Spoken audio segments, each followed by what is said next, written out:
Olá, boa tarde. O meu objetivo hoje é discutir a atividade laboratorial 1.1, Física do 10º ano, movimento num plano inclinado, variação da energia cinética e distância percorrida. É uma atividade com imensos pormenores. Vamos ver se eu consigo discutir todos os pontos de vista. Em termos de conteúdo deste vídeo, vamos falar no objetivo da atividade, o que é que se pretende, que material é que é habitual usar-se e como é que se executa a atividade, quais são os aspectos principais a reter, que medições é que fazemos e como é que trabalhamos a incerteza dessas medições. Então, temos aqui alguns cálculos simples para trabalhar. Depois há uma série de outros cálculos que importa fazer, nomeadamente trabalhar a inclinação da calha, a intensidade da força resultante, uma regressão linear, que implica realizar uma reta de ajuste na calculadora, e depois o que é que podemos concluir sobre esta atividade. Então, basicamente, o nosso objetivo é relacionar a variação da energia cinética com a distância percorrida num plano inclinado. Importa deixar aqui de forma clara que a relação que pretendemos estabelecer é uma relação através do gráfico, em que vamos usar a energia cinética no eixo dos y e a distância percorrida no eixo dos x. Vamos ver que tipo de relação é que encontramos entre estas duas gradações. Então, e para executarmos a atividade, como é que fazemos? Que material é que vamos utilizar e como é que vamos executar esse procedimento? Se quisermos então fazer a montagem experimental, vamos precisar de um conjunto de objetos, alguns de medição. Portanto, antes de irmos para os objetos de medida, temos aqui dois blocos de madeira para promover uma elevação, mas isto pode ser um livro, pode ser um conjunto de cadernos. Depois temos aqui o plano inclinado, um carrinho, aqui neste caso o nosso carrinho é um bloco de madeira, às vezes é de facto um carrinho que corre numa calha específica.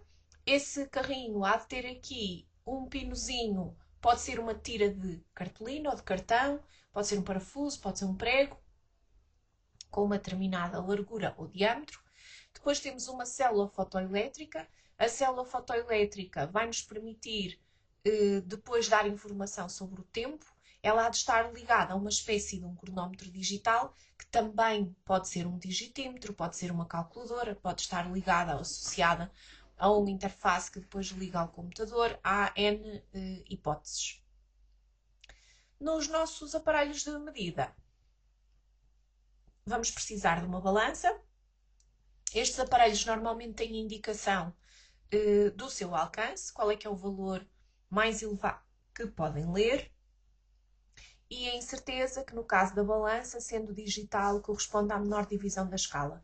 Esta que eu deixei aqui na imagem tem duas casas decimais, então a incerteza é mais ou menos 0,01 grama. Se tiver uma casa decimal, será 0,1, mas estamos dependentes do tipo de balança que for utilizada. A fita métrica também é variável, às vezes vem incorporada na calha onde o carrinho circula, outras vezes é preciso improvisar. Temos um metro ou uma régua com 50 centímetros de alcance, ou 30, ou um metro que tem 1 metro, ou uma fita métrica que pode ter um comprimento maior, 2,5 metros, 3 metros, depende. A incerteza neste caso será metade da menor divisão da escala. A nossa fita métrica, o valor mais baixo que lê é 0,1 milímetros, a incerteza é metade deste valor. Portanto, mais ou menos, esqueci-me de colocar aqui o mais ou menos, vou só acrescentar, mais ou menos 0,05 milímetros. O cronómetro é bastante variável, muitas vezes lê na casa dos milissegundos, mas é preciso analisar o cronómetro que vamos utilizar. Costumam ser digitais, portanto é o menor valor lido. O goniómetro é uma espécie de um transferidor que nos permite medir a inclinação da calha. Portanto, à partida, pode ser uma coisa que é colocada aqui, tem ali um pequeno orifício onde se prende um fio de prumo. Um fio de prumo é um fio que tem no fundo, um objeto um pouco mais pesado e que nos vai indicar a vertical do lugar. Ao apontar a vertical do lugar, permite-nos fazer a leitura do ângulo a que corresponde o nosso plano inclinado. Em termos de alcance, ele costuma ir até aos 180 graus, mas há alguns um pouco diferentes. A incerteza, o valor mais baixo que conseguimos ler aqui será 1 grau, então é metade desse valor, mais ou menos 0,5 graus. Como é que nós executamos então o procedimento experimental? A primeira coisa a fazer é medir a massa do carrinho numa balança. Também vamos medir a largura deste pinozinho e a inclinação da calha. Expliquei há pouco como é que usávamos o goniómetro.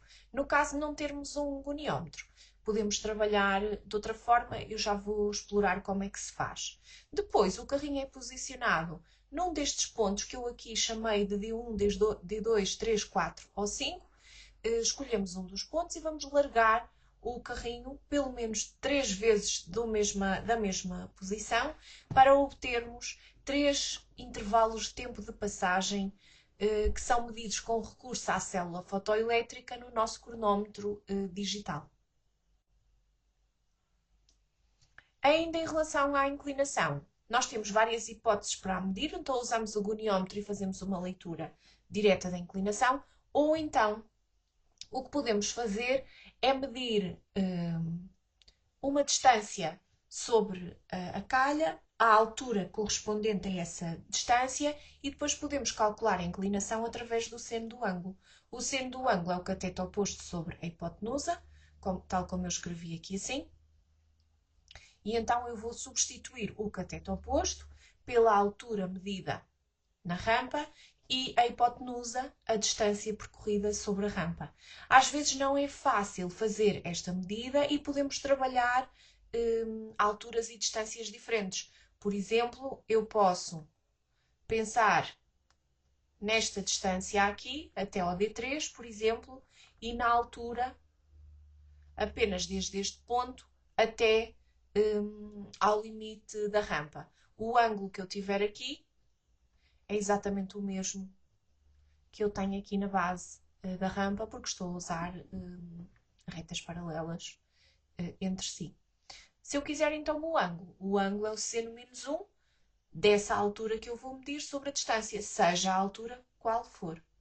É importante perceber que nós vamos repetir 3 vezes cada ensaio para cada distância percorrida, de maneira a conseguirmos minimizar tudo o que tem a ver com erros aleatórios ou acidentais.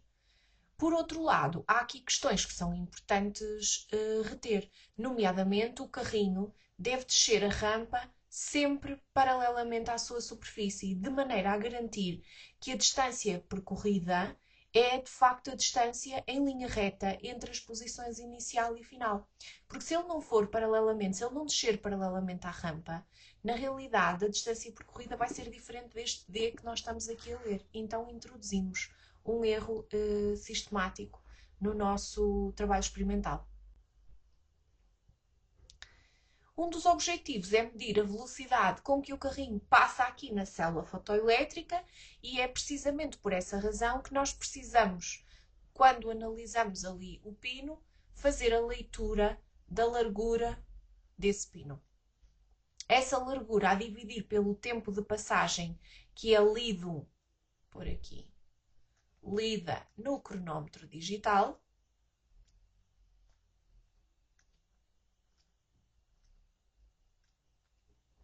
permite-nos fazer o cálculo de uma velocidade que é instantânea, embora estejamos aqui a fazer uma aproximação, uma vez que estamos a usar a expressão do movimento uniforme.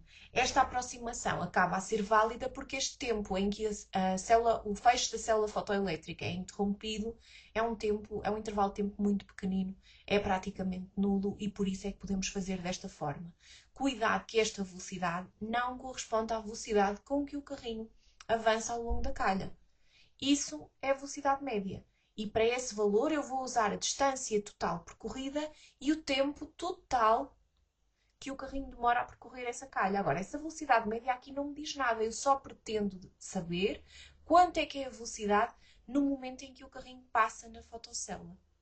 Esta fotocélula também deve ser posicionada de forma muito característica, ela deve estar perpendicular à calha, de maneira a que o feixe de luz desta fotocélula seja interrompido no correspondente à largura do pino que o ultrapassa. Se não for assim, na realidade, nós vamos continuar a usar o valor desta largura, mas se a célula fotoelétrica estiver inclinada sem ser perpendicularmente à calha, vai ser atravessada aqui uma distância maior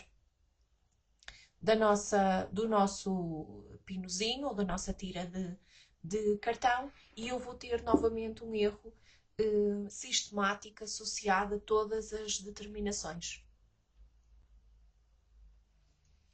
Há aqui algumas medições relativamente simples de recolher e é preciso perceber o que é que eu vou usar para recolher essa informação, esses dados e quais são os cálculos simples que preciso para poder trabalhar em certeza nas medições. Então, no decorrer do trabalho, nós vamos recolher dados pelo menos para obter 5 pontos de 5 distâncias diferentes. Por isso convém, se calhar, dividir a rampa em 5 partes iguais, por exemplo, e largar o carrinho 3 vezes de cada uma dessas distâncias. D1 vou fazer 3 medidas, D2 outras 3 medidas e por aí fora. E que medidas é que eu vou fazer? Eu vou ler o tempo. Vou ler o tempo de passagem na fotocélula para cada ensaio. Delta T1, delta T2, delta T3 relativamente ao primeiro ensaio. Isso implica que eu vou precisar calcular uma média. Como é que eu calculo uma média? A média é sempre a soma dos 3 intervalos de tempo, vou ultrapassar aqui o meu espaço disponível, a dividir pelo número de vezes que se repetiu a medição. Neste caso, 3. Depois vamos precisar determinar o desvio absoluto. Como é que eu chego ao desvio absoluto? É o módulo do valor medido menos o valor médio ou mais provável. Já calculamos o valor médio e este xi vai corresponder ao ΔT1 ou ao ΔT2 ou ao ΔT3 correspondente.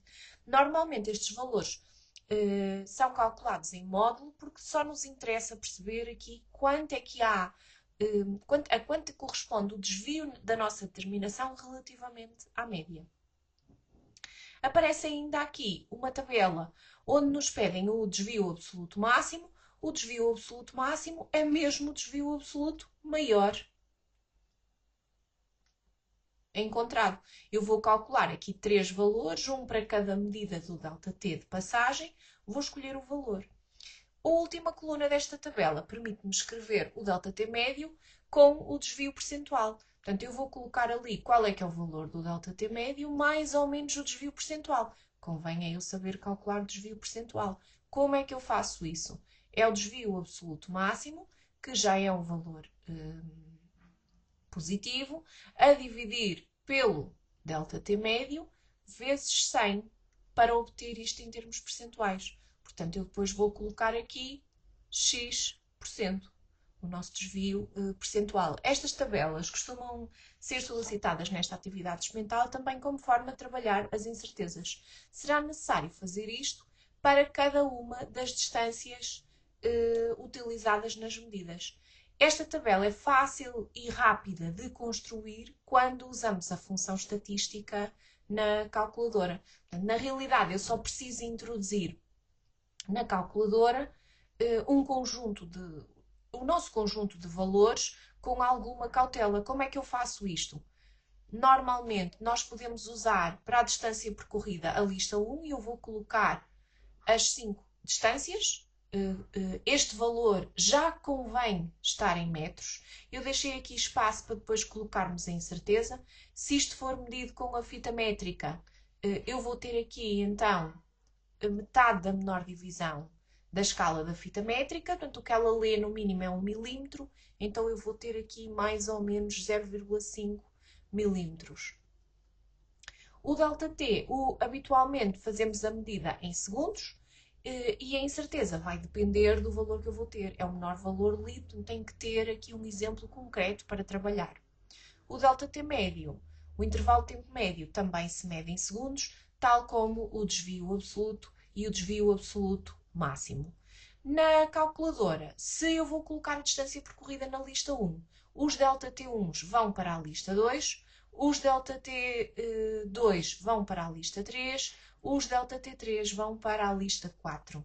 E significa que quando eu vou calcular o ΔT médio, eu posso dizer à calculadora, pressiono, portanto, coloco o cursor em cima da lista 5, já vou colocar aqui lista 5, e vou escrever o que é que eu quero que a calculadora faça. Então, normalmente, se eu acionar na CASI o Shift 1, vai-me aparecer List escrito no visor, e o que eu vou pedir é que ele pegue na lista 2, mais a lista 3, mais a lista 4 e divida por 3 para calcular esta média. E ele faz o cálculo de forma automática.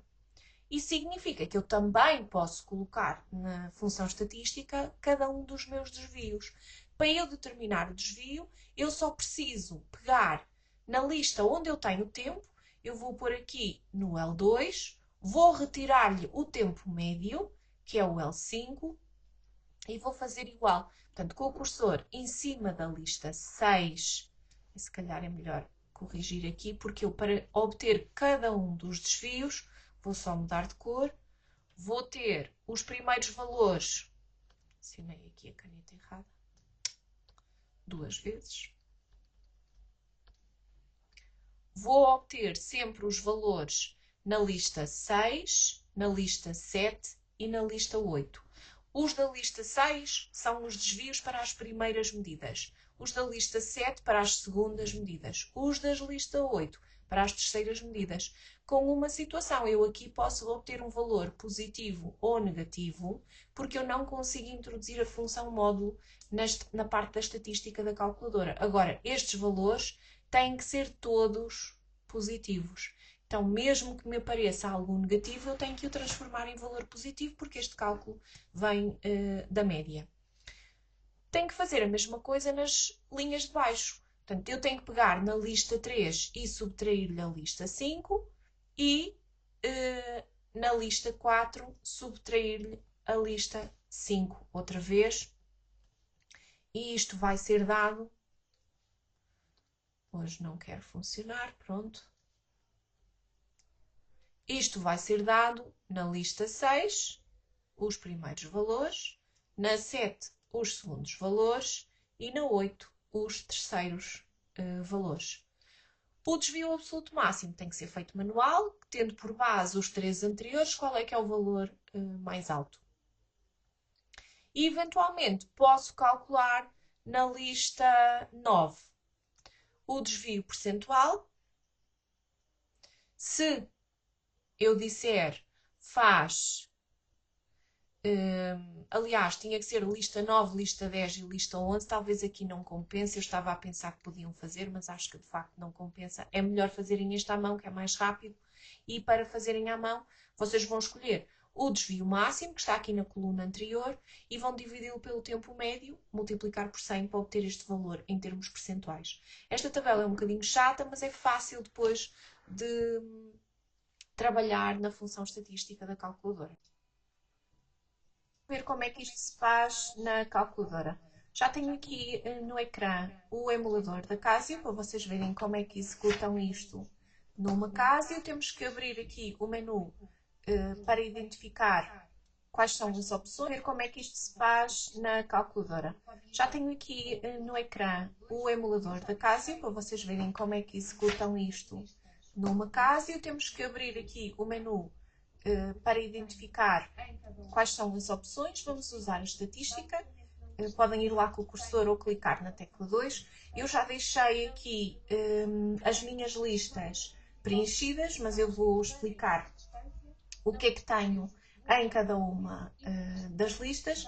Basicamente, na lista 1 tenho a informação sobre a distância, na lista 2 tenho o primeiro intervalo de tempo de passagem para essa distância, na lista 3 o segundo intervalo de tempo e na lista 4 o terceiro intervalo de tempo. Portanto, tenho 3 ΔTs de passagem para cada distância. Isto está para 5 distâncias diferentes. Qual é que é o meu objetivo? Quero calcular a média dos tempos aqui na lista 5. Como é que eu vou fazer isso? Então, basicamente, eu vou dizer à calculadora que pode fazer os cálculos sozinho. Eu não tenho que fazer estas contas um a um. Portanto, ele vai-me fazer automaticamente. Vou abrir. Portanto, tenho o cursor aqui em cima da lista 5. Abro parênteses e vou dizer à calculadora para somar as 3 listas onde eu tenho os 3 intervalos de tempo de passagem, que dizem respeito à mesma distância, e dividir por 3. No fundo, é calcular o valor mais provável ou a média. Como é que eu aciono a lista? Uso aqui, pressiono a tecla Shift e se repararem por cima da tecla 1 aparece ali a amarelo List. Então, Shift 1, aparece-me lista. Vou dizer, olha, eu quero somar a lista 2, que é onde eu tenho o primeiro intervalo de passagem, mais Shift 1, lista 3, mais Shift 1, lista 4. Fecho parênteses e vou dividir por 3 porque eu tenho 3 anotações. Quando eu pressiono no EXE, ele já me vai dar as médias para cada distância e preenche-as de forma automática. Cá está. Agora o que é que eu quero fazer? Quero fazer na lista 6 e na lista 7 e ainda na lista 8 calcular os desvios absolutos para cada uma das minhas medidas. Então a lógica é sempre a mesma. Se eu vou usar a função estatística para fazer cálculos, eu devo colocar o cursor em cima onde tenho a lista. Na lista 6 vou calcular o desvio entre a primeira medição do tempo e a média. Então eu vou fazer a primeira medição do tempo, está na minha lista, vou acionar aqui o Shift 1, está na lista 2 e vou subtrair Shift List, onde eu tenho a média, que é a lista 5. Os desvios devem dar todos positivos, no entanto, na calculadora, na função estatística, não é possível introduzirmos o módulo. E então aqui pode acontecer dar valores negativos. Se derem valores negativos, quando vocês forem transcrever para a vossa folha de cálculo, é só passar o valor positivo. Vou voltar a pressionar o EXE e ele calcula sozinho. Vou fazer a mesma coisa para a lista 7, mas para a lista 7 vou calcular os desvios da segunda medida. Então, Shift List 3 menos Shift List 5, que é sempre a subtração em relação à média. EXE está feito. Agora falta-me o terceiro tempo de passagem. Vou usar a lista 8, Shift 1, lista 4, menos Shift 1, lista 5, que é onde eu tenho a média. Nesta fase já tenho os 3 desvios para cada medida. Reparem que isto demorou segundos e eventualmente podem-me pedir para determinar aqui quem é que é o intervalo de tempo, quem é que é o desvio máximo. Tenho que passar todos estes valores que estão aqui negativos para positivos e vou escolher para cada 3, qual é que é o maior? Por exemplo, em relação à primeira distância, o valor mais alto será o 2,3 vezes 10 menos 4. Cuidado que aqui o 6 tem uma potência de base 10 de menos 5. Portanto, é um valor mais pequenino. O maior é o 2,3 vezes 10 menos 4. Na linha de baixo, o maior é 2 vezes 10 menos 4. Para a terceira distância, o valor maior é o 5 vezes 10 menos 4. Para a quarta distância, o maior... Podem ainda pedir-nos para calcular o desvio relativo percentual ou só desvio percentual. Então vamos colocar aqui no numerador o desvio máximo e vamos dividi-lo pelo intervalo de tempo médio. Multiplicamos por 100 para obter aqui um valor em termos percentuais. Se eu tiver um desvio, desculpem, inferior a 5%, então temos uma determinação onde todas as medidas que foram realizadas são próximas umas das outras. Que outros cálculos é que nós vamos executar nesta atividade experimental? É que o nosso objetivo, na realidade, é relacionar a energia cinética com a distância percorrida. Para isso, eu vou precisar da energia cinética. E para calcular a energia cinética, eu vou precisar saber o módulo da velocidade na base da rampa ao quadrado. Para calcular essa velocidade, sendo ela instantânea, Vamos usar aquela expressão de há pouco. Eu vou conhecer o valor da largura daquele pino e vou dividi-lo pelo ΔT de passagem médio. Portanto, para cada uma das 5 distâncias, eu vou ter 5 intervalos de tempo de passagem médios. Vou usar esse valor para calcular as velocidades e depois essas velocidades para calcular a energia cinética. A inclinação, às vezes, também é necessário calcular, já expliquei como é que se executa. Um dos aspectos mais importantes a reter é aqui o cálculo da intensidade da força resultante. Nós já vamos ver como é que se executa. Para isso, vamos precisar da regressão linear, ou seja, da reta de ajuste. Isto é trabalhar a função estatística na calculadora. Ajuste. E encontrar a relação linear, que é a relação pretendida. Basicamente, eu espero verificar que o gráfico da energia cinética em função da distância me vai permitir obter uma linha reta com declive positivo. Como é que eu faço então para preparar a regressão linear? Eu vou voltar às tabelas da calculadora. Eu tinha a distância percorrida na lista 1, tinha o tempo médio na lista 1, 2, 3, 4, na lista 5. E agora posso apagar todas as outras listas depois de as passar para as minhas tabelas e vou colocá-las numa nova tabela para poder fazer a minha reta de ajuste. Não se esqueçam que aqui na distância percorrida convém termos este valor em metros. A incerteza, se for uma régua ou uma fita métrica em que o valor mais baixo que lê é 1 milímetro, então vou ter aqui de incerteza 0,5 milímetros. O intervalo de tempo médio, se não estiver neste momento em segundos, deve estar aqui, porque o meu objetivo é calcular a velocidade em metros por segundo e a energia cinética em joules. Como é que eu faço isso? Portanto, o D1, D2, D3, D4 e D5 neste momento já estão medidos e aqui colocados. Vou ter em segundos os valores dos ΔTs médios. Vou colocar aqui, portanto, para o primeiro ensaio, para o segundo ensaio, para o terceiro ensaio e por aí fora. E agora vou pedir à calculadora para me fazer este cálculo da velocidade. Como é que ele faz isso? Está aqui em cima, vai dividir a largura do pino pelo intervalo de tempo de passagem. Como é que pedimos para fazer isto? Com o cursor em cima da lista 6, eu digo-lhe, olha, minha querida, divide a largura do pino em metros e introduzo qual é que é o valor, divide pela lista 5. Portanto, acionar Shift 1 para colocar o list e depois escolho a lista 5. Quando eu faço igual, ele vai-me preencher esta coluna integralmente. Vai-me fazer o mesmo com o cálculo da energia cinética. A energia cinética é o meio da massa vezes o módulo da velocidade ao quadrado. Então, o que eu vou fazer é introduzir aqui aos poucos, em cima da lista 7, o 1 meio, ou 0,5, vezes a massa que deve vir expressa em quilogramas. Se nós usarmos a balança, quase de certeza que vamos fazer esta leitura em gramas, temos de converter, vezes, e agora eu quero o quadrado da velocidade. A velocidade está na lista 6, então vou pedir à calculadora para me quadrar a lista 6 para obter a energia cinética. Quando fizer igual, ele preenche todos estes dados da lista.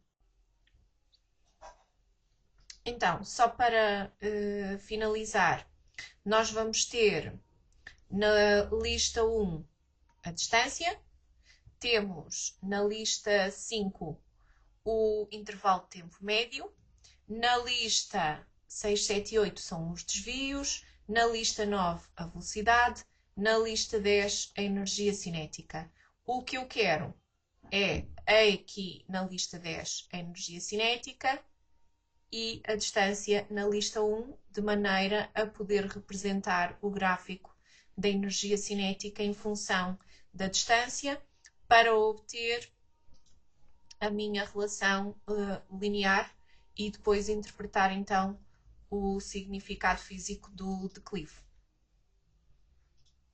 Vamos pôr isto a correr. calcularmos a velocidade e a energia cinética que são necessárias para ainda desenharmos o gráfico. Temos várias opções. Podemos deixar todas as listas que temos e calcular a velocidade na lista 9 e a energia cinética na lista 10, ou então apagamos aqui os desvios, que eles não são necessários, a lista 6, a 7 e a 8, e podemos determinar a velocidade na lista 6 e a energia cinética na lista 7. É completamente indiferente. Então, o meu objetivo agora é calcular a velocidade. Como é que fazemos para calcular a velocidade? Vamos ter que dividir a largura da nossa bandeirola, ou se estivermos a discutir isto com uma esfera, pode ser o diâmetro de uma esfera, se deixarmos rolar a esfera pela rampa abaixo numa calha, por exemplo, numa espécie de carril, também é possível, mas é preciso ter aqui alguma cautela. Eu tenho que ter, obrigatoriamente, essa distância medida em metros. Então, com o cursor em cima da lista 9, vou introduzir o valor da largura dessa bandeirola. Eu tenho aqui 1,42 centímetros, portanto 1,42. Vou acionar aqui o vezes 10 elevado a menos 2. Tinha isto em centímetros, passei para metros. E quero dividir este valor pelo tempo de passagem médio. O tempo de passagem médio está na lista 5. Então, Shift 1, List 5. Quando eu fizer o EXE, tenho as velocidades todas calculadas. Está feito. Agora, vamos calcular a energia cinética. Como é que fazemos a energia cinética? O meio da massa vezes a velocidade ao quadrado. Então, eu vou colocar aqui cursor em cima da lista 10. Posso escrever 1 meio ou 0,5, como quiserem, vezes a massa deve vir expressa em quilogramas. Eu tenho aqui 502,47 gramas. 502,47 gramas. Então, vezes 10 elevado a menos 3 para passar para quilogramas. E agora vou multiplicar pela velocidade que está, neste caso, na minha lista 9. Então, Shift 1, 9. Não posso esquecer que está ao quadrado, não preciso de parênteses. Basta pressionar aqui o quadrado e ele vai fazer a lista 9 ao quadrado. Volto ao EXE e já tenho o cálculo da energia cinética toda preparada. Agora, eu não posso esquecer é que tenho as distâncias na lista 1 e a energia cinética na lista 10. E porquê? Porque eu vou precisar desenhar o gráfico. Vou pressionar aqui a tecla Graph e tenho que ir ao 7 para determinar quem é que é o meu eixo do X e quem é o meu eixo dos Y. O eixo do X deve ser a distância, está na lista 1, portanto esta está certo, mas o eixo dos Y tem que ser a energia cinética e consoante essa lista eu vou pressionar aqui o F1. No meu caso, vou colocar aqui a lista 10, mas pode ser outra qualquer, é só selecionar a lista correta. Vou fazer o EXE, verifico, volto para trás, Exit, e agora volto ao meu grafo 1. Já tenho aqui mais ou menos os pontos alinhados. Calc, X, AX mais B. E tenho a minha equação da reta. Convém sempre copiá-la para a nossa folha de resposta, de maneira a podermos utilizá-la a seguir. Se quiserem, podem passar este valor para a função gráfico, basta fazer aqui copy e ao fazer o EXE, ela vai copiá-la automaticamente para a função gráfico. Vou fazer aqui o Exit, volto ao menu, vou para a função gráfico, que é aqui a tecla 5. Reparem que ela já está. Se eu a selecionar e desenhar, já me aparece aqui a equação da reta e, se for necessário, posso fazer cálculos com ela. Não é que vai acontecer. Nada disto mexeu na minha função estatística. Se eu voltar à função 2, reparem que eu continuo aqui com todos os valores que eu já tinha determinado antes. Portanto, se eu agora vier ao grafo 1, não preciso de ir novamente ao 7, porque ele está definido, e eu consigo continuar aqui a ver a minha equação da reta. Também posso fazer o traçado diretamente aqui, só para verificar que os meus pontos se unem a partir de uma reta. Só falta pegar aqui na equação da reta que eu já copiei e redefinir o x e o y para os valores que nos interessam. O y, então, corresponde à variação da energia cinética. Vou usar aqui o declive, 0,318, vezes o x, que corresponde à nossa distância, mais a ordenada na origem, 7,09 vezes 10 menos 3. Este valor deve dar aproximadamente 0, até porque sem a distância percorrida, como nós largamos o corpo, a velocidade inicial deve ser 0. Agora, não se esqueçam que a nível experimental há sempre erros associados. E esses erros associados podem implicar que nós lançamos o corpo com uma determinada velocidade em vez de o largar. É um exemplo de um erro. Então, depois de percebermos que através da reta de ajuste vamos obter uma relação linear, depois de perceber que o declive dessa reta de ajuste corresponde à intensidade da força resultante, importa perceber que a intensidade dessa força resultante também tem uma implicação. E se calhar interessa-nos fazer o boneco com a representação de forças. Embora não esteja um desenho muito perfeito, eu penso que dá para perceber a ideia principal. Então, o que é que eu tenho aqui? No nosso carrinho, nós temos a reação normal, que é perpendicular ao plano inclinado, e temos o peso ou força gravítica, que aponta para baixo, de acordo com a vertical do lugar. Quando eu traço um sistema de eixos, e importa fazê-lo, portanto, eu vou ter aqui amarelo o eixo dos y e do x. O x corresponde normalmente à direção onde eu tenho o movimento e o y é perpendicular a esse valor. Importa perceber que a reação normal coincide com o eixo dos y, mas o mesmo não sucede com a força gravítica ao peso, que vai ter duas componentes. Uma componente no eixo do x, P de x, e a outra componente no eixo dos y, P de y. Então, basicamente, interessa-nos perceber que depois de nós termos a inclinação, vou chamar aqui θ, a este valor, eu posso querer saber a quem é que corresponde a minha força resultante, uma vez que o declive da reta de ajuste me dá a intensidade desta força resultante. Então, quem é que é esta força? Basicamente, se eu pensar um pedacinho, a normal e o P de Y não realizam trabalho porque são perpendiculares ao deslocamento. A única força aqui a realizar trabalho é P de X. Então, é ela que corresponde à intensidade da minha força resultante. E eu posso fazer esse cálculo usando a trigonometria. Eu tenho este ângulo aqui da rampa, este ângulo θ, que posso passar para junto do meu desenho. Como é que eu faço isso? Vou fazer uma rotação das duas linhas, esta e esta, que são as linhas que formam o meu ângulo θ. Então, se eu rodar a horizontal, ela vai, só mudar aqui de cor num instantinho, ela vai passar aqui, vai coincidir com a direção do peso, e a perpendicular ao eixo X corresponde aqui ao meu segmento de reta do eixo dos Y. Então, entre estas duas linhas a tracejado, o ângulo que eu tenho é o mesmo que acontece aqui na nossa rampa. Tendo isso por base, o comprimento aqui do cateto oposto vai ser igual a P de x. Então, eu posso terminar o P de x à custa do seno do ângulo. E o seno do ângulo é o cateto oposto a dividir pela hipotenusa. O cateto oposto vai corresponder ao meu P de x e a hipotenusa, que é a linha que está oposta ao ângulo reto, que está aqui, vai corresponder ao peso.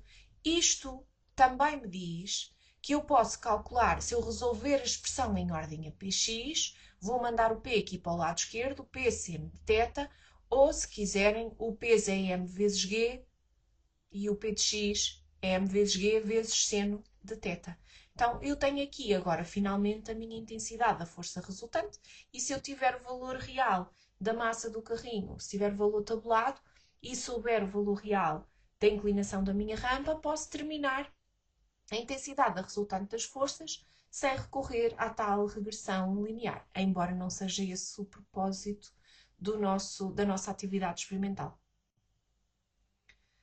Estamos finalmente a chegar ao fim e o objetivo é perceber que aspectos é que eu tenho que dominar, que erros é que cometemos, quais são as conclusões e as críticas que vamos tirar. Se fizermos a análise de gráficos, e reparem que nós podemos ter grupos diferentes a fazer gráficos diferentes, fazendo variar a massa do carrinho que vai percorrer a rampa ou a inclinação da própria rampa. O que se verifica é que, à medida que a distância percorrida aumenta, a energia cinética do carrinho também aumenta. E isso dá-nos uma indicação que há uma proporcionalidade direta a envolver estas duas grandezas. Por isso, quando eu tenho o gráfico da energia cinética em função do D, eu vou identificar graficamente a minha relação linear pela presença desta reta ascendente. Se eu tiver carrinhos com massas diferentes, eu vou ter declives diferentes. Basicamente, eu posso ter esta linha mais para cima ou mais para baixo, consoante o corpo tem uma massa maior ou mais pequenina, mas partem sempre da origem do referencial, que é o ponto 00. Ainda que experimentalmente eu possa ter aqui uma ordenada na origem diferente de 0.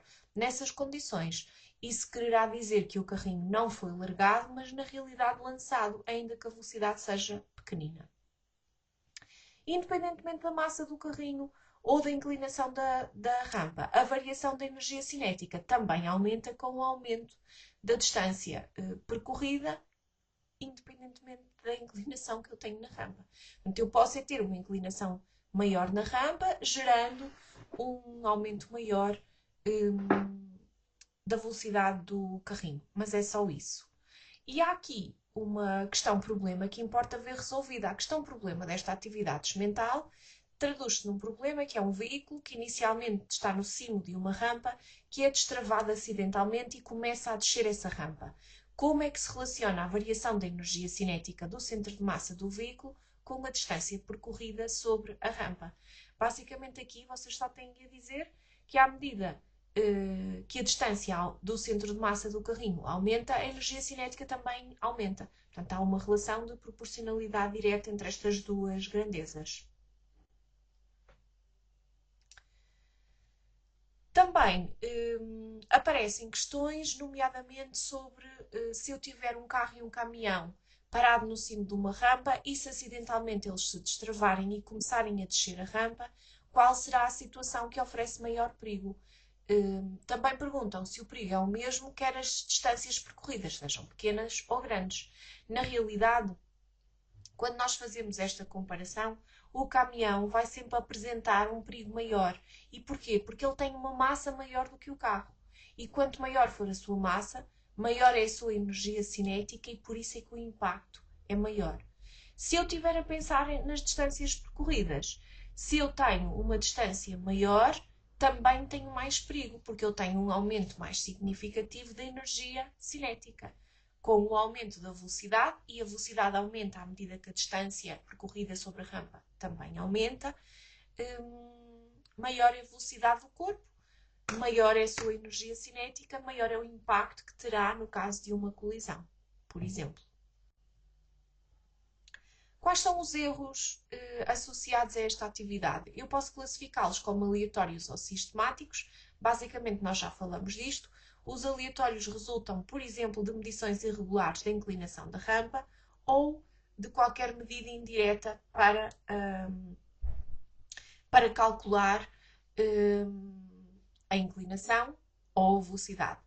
Também temos aqui como erros aleatórios a largada do carrinho com um ligeiro impulso de velocidade, porque cada vez que eu vou fazer a experiência e vou fazer o teste, vou largá-lo ou dar-lhe uma determinada velocidade, por mais pequena que seja, dificilmente eu vou beneficiá-lo do mesmo valor da velocidade. E ao ter valores diferentes de velocidade inicial, vou estar a introduzir erros diferentes em cada uma dos ensaios realizados. No que respeita aos erros sistemáticos, podemos sempre abordar a calibração de todos os equipamentos de medida, e aqui temos vários: a fita métrica, a balança, o gonoscópio. Portanto, há aqui vários aspectos. Também podemos abordar a questão da célula fotoelétrica não estar colocada perpendicularmente à calha e a distância percorrida pelo carrinho não ser paralela à calha também implica um erro sistemático. Se tivermos que escrever um relatório, é preciso fazer uma espécie de uma crítica, então convém dizer que o objetivo da atividade foi ou não foi alcançado. Se verificarem a relação de proporcionalidade direta, acho que se verifica e convém dizê-lo. Também importa indicar tudo o que disser respeito a incidentes de trabalho ou sugestões que o próprio grupo tenha para partilhar. Por exemplo, há escolas em que existem equipamentos para cada grupo trabalhar com o seu próprio equipamento, mas há escolas em que tem que haver partilha pelo turno todo e às vezes pela turma toda. Portanto, o ideal seria termos um conjunto de teste para cada grupo de trabalho. Ia facilitar imenso cada um fazer a sua própria experiência em simultâneo sem ter que aguardar pelos outros. Também era importante que o mesmo grupo fizesse a avaliação das diferenças, quer na inclinação da calha, quer na massa do carrinho. Temporalmente isto nem sempre é favorável e às vezes o que acaba por acontecer é que um grupo vai testar carrinhos com uma massa, outro grupo testa carrinhos com uma massa diferente, o terceiro grupo uma inclinação da calha, o quarto grupo uma segunda inclinação da calha. Na crítica também importa refletir sobre o desempenho do grupo, se houve um desempenho bom, mau, satisfatório, se houve algum problema no trabalho colaborativo, se há alguém que não colaborou com a execução, entre outras situações. Esta atividade tem inúmeros pormenores, por isso não é estranho se ainda restarem dúvidas no fim do vídeo. Se precisarem de ajuda e eu puder ajudar, ou me deixam aqui em baixo, ou podem sempre enviar-me um e-mail com as vossas questões e, na medida do possível, vou tentar corresponder às vossas perguntas. Obrigado por estarem desse lado. Até breve.